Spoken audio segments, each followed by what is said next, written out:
And before we start, I'd like everyone to take a Cliqu-it pen. I have one. You have one? Oh, you do? You don't have it. That works. And choose one of these. A different logos. Willie's one. The Harley Davidson. I figured I almost made you a Porsche one, but I said I'll save that till the final presentation. I really need some points. Thank you. I've owned bikes. I've never owned a Harley, and I'm too old to take the exposure anymore. I need 4 wheels and a body. Okay. Do I use this quick pen? Yes. Oh, and I'll yes. get everyone a quick pen. Oh, that that was a wild card. I didn't know who was going to. And if you want to just pass Hello, up. Kitty.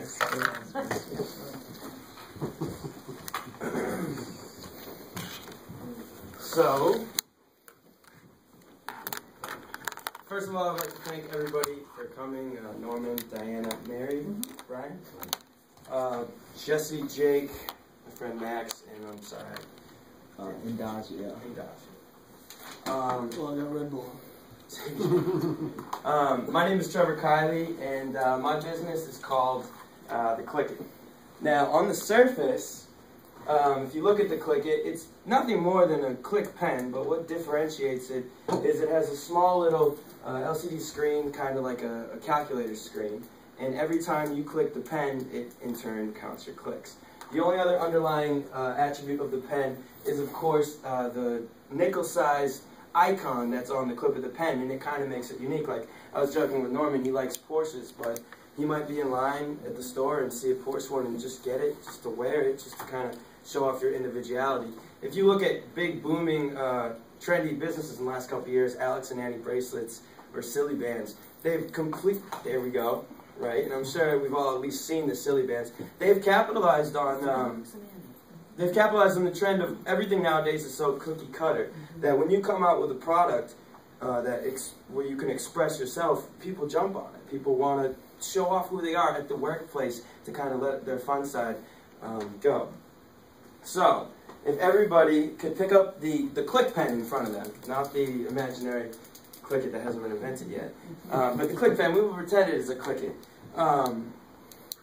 And imagine every day you go to school or every day you go to work, you're clicking your pen, right? It's a little bit of a stress reliever. It's a little tick I've had since I was 5 years old, which is when I thought of the invention. It was in 4th grade or something like that. But I've always been clicking my pen, and I used to think, how cool would it be if I had the same pen from when I was a kid till now, and I had 2 million clicks on it? Like, I've always wanted it, and I've always looked for them in stores, and I said, when are they going to come out with this? And finally, I ran into a high school teacher, because I did a project on it in high school for like an entrepreneurship thing. Ran into her at a liquor store of all places a couple months ago, and she said, "How's the Cliq-it? When are you going to be a millionaire? When are you gonna?" And I started thinking about it again. Then I told one of my friends about it, and he lit up. He loved it, and I started telling other people, and they said, "Why don't you just do it?" I've always been in business my whole life. I've had T-shirt companies and screen printing businesses.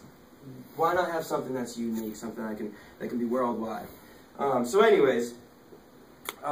Every time you click that pen, what you're subconsciously doing is inflating the imaginary value of the pen. Think about it. You buy this $8 pen. You click it for 3 months. You got 16,000 clicks on it. It's not going to be just another pen or a lighter in your purse that you lose or give to someone or forget about. You're going to hold that pen, and when you get home, you're going to put it in a special drawer or a special place, and you're going to take it out again. Again, you're increasing the imaginary value of the pen. That $7, $8 pen, months down the line or years down the line, it's going to be priceless to you.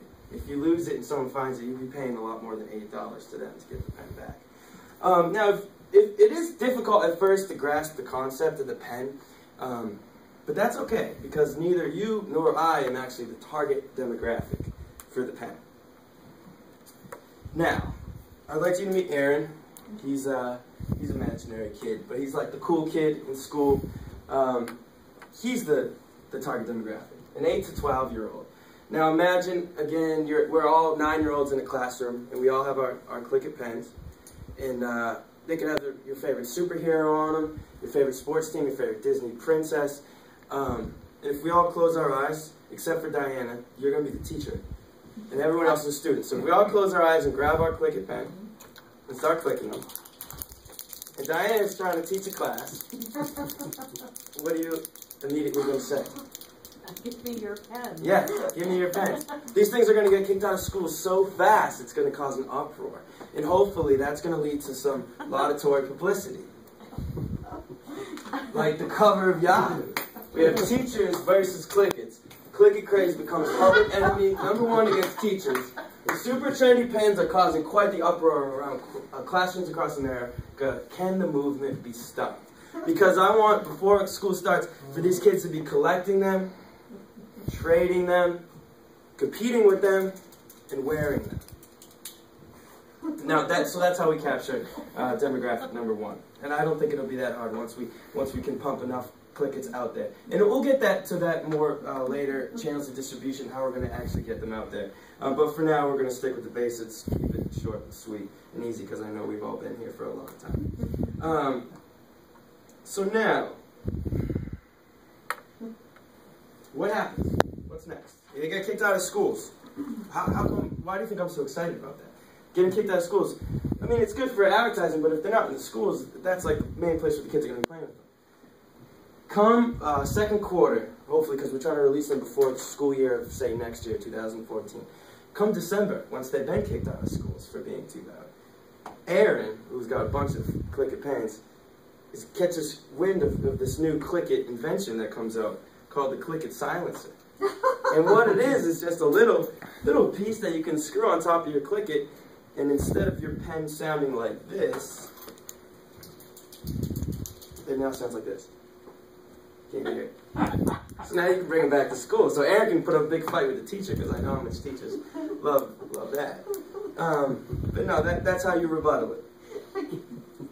Now, you might be questioning, I mean, there's over 20 million 8 to 12-year-olds in the U.S. That's demographic 1.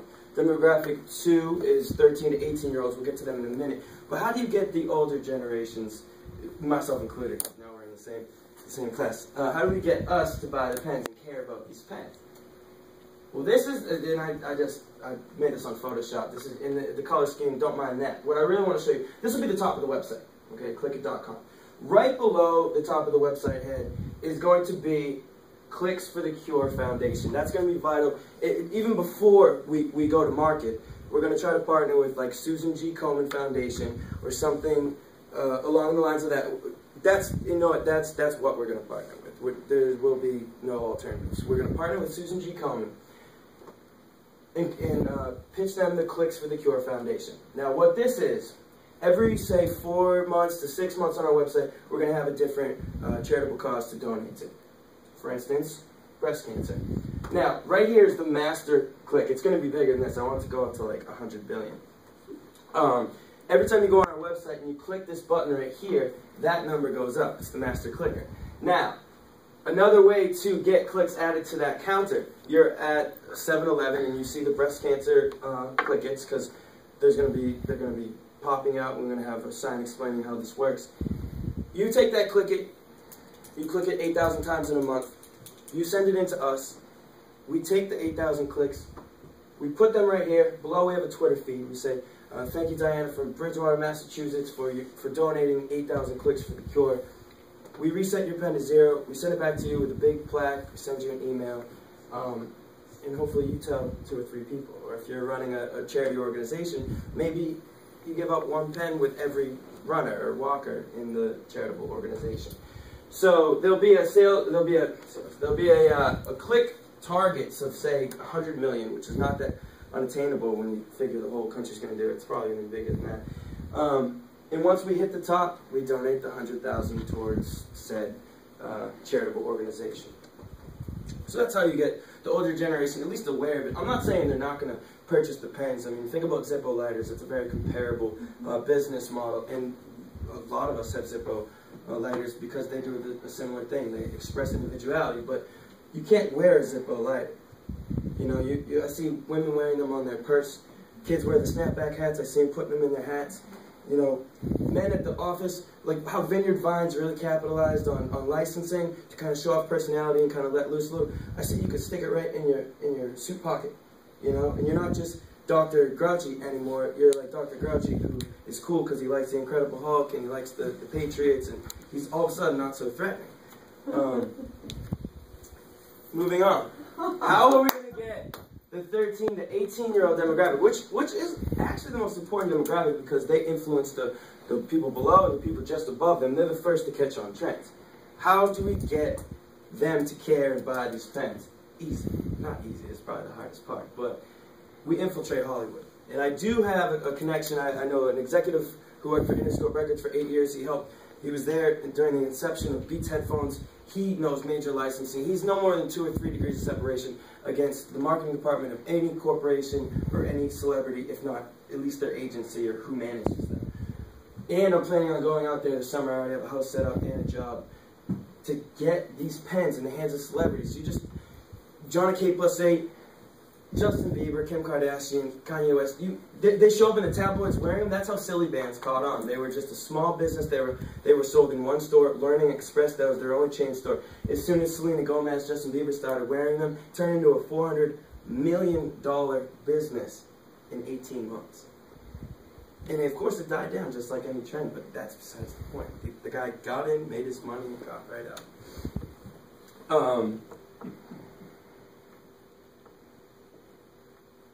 Initial distribution, that's a big question. How do you get the first 100,000 pens out there? Obviously our website's going to be initially the main source to get the pens, but how are we going to raise awareness and get the pens out there? Home shows, we're going to contact PTAs, try to get them in the school stores, wherever we can pass these things out to kids, like candy. Down the line, phase 3, I'll skip phase 2. Phase 3, 7-Eleven is our primary ideal dream distribution source. It's the biggest franchise in the world, 48,000 locations, and it has 8,400 U.S. locations. I see similar to how Zippo sets up their display stands near registers at kiosks and stores around America. I see it being very similar. The key to this, if we have a Red Sox one, there's only one Red Sox one in here. I worked in infomercials for almost 2 years, and I've learned a lot about impulse buys, and that's exactly what Cliqu-it's going to be before it becomes a trend. It's going to be an impulse buy.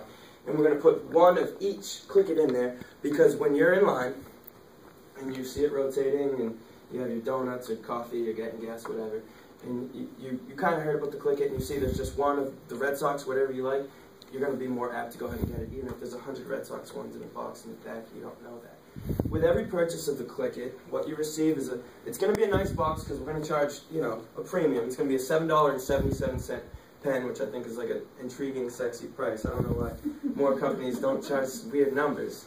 But yeah, so it'll be $7.77. It's going to come with a nice case like this, obviously a little bit bigger, and a booklet, a little flip book of different special edition Cliqu-its. Because I remember when I was a kid, I would buy like a Ninja Turtles action figure.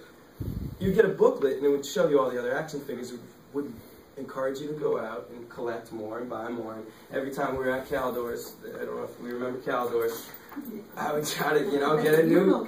My mom dragged me to Caldors, and I'd try to squeeze a Ninja Turtles toy out of it because I knew which ones to look for. So, that's that. Oh, last but not least, a question I get a lot is what happens when it runs out of ink? Beautiful thing, because it's a disposable business. Because when it does run out of ink and you have 60,000 clicks, you're not going to go and grab a Bic and start using it. No, you're going to need to get ink. We're going to corner that. For now, when we need to bust that out, like to get a 7-Eleven account, maybe we'll give them exclusive rights to sell the ink, but only through our website. We're going to charge $5 for a 3-pack of ink, which should last you over a year. And just kind of corner that market. The ideal goal is to get the whole country addicted to the Cliqu-it, and that's it. Instead of lighting the flame, it is a fun. I'll take it. Instead of lighting the flame, I'm doing the nice job.